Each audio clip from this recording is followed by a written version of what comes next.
So hi guys, welcome to my another mini vlog. So tingnan nyo to guys, yung aso na may daladalang card sa likod. Ayan, tapos may tagayan yun ng pera, yung yung may plastic sa yung may buntot niya, buntot.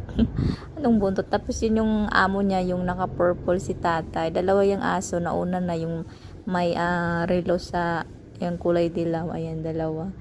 Ayan si ate, nagbigay siya ng konting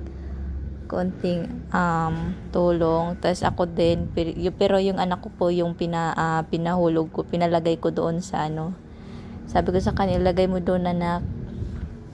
Excited naman siya, ilalagay. Ayan yung isang aso. Yung mga aso na yan, di sila healthy. I mean yung balat nila ba may mga sugat-sugat.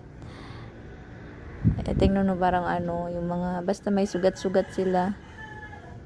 Kumbaga sa Bisaya parang yung ganun ba, parang kagid. Si tatay ay nag-CR pa. Ayan. So, andito tayo ngayon sa Big B sa Ormoc. So, kaka-open lang nila. I think last month at sila nag-open. And first time namin kakain dito. Ayan yung anak ko. Tinitingnan niya si kuya. Gumawa kasi si kuya ng milkshake.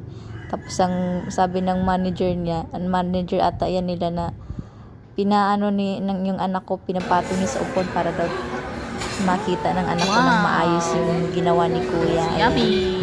Pinausap siya ng manager ata yan, hindi ko kasi tinanong. Pero ang bait nila siya.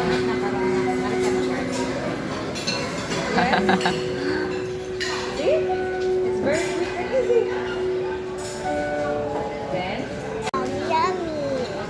So yummy na. Yeah, it's look yummy, the pizza. Oh, say hi muna, hi. Oi! Oh, where is daddy? I'm si daddy.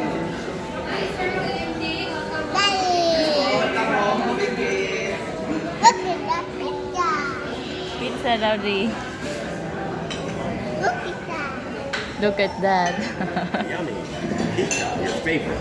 Hey. So good, huh? Don't touch, don't ruin my video.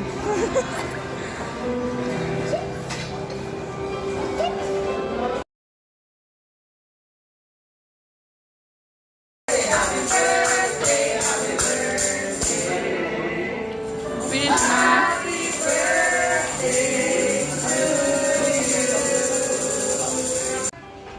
Ayan yung tinitingnan niya kanina habang ginagawa ni kuya. Ayan yung berry, I don't know, nakalimutan ko yung name niya.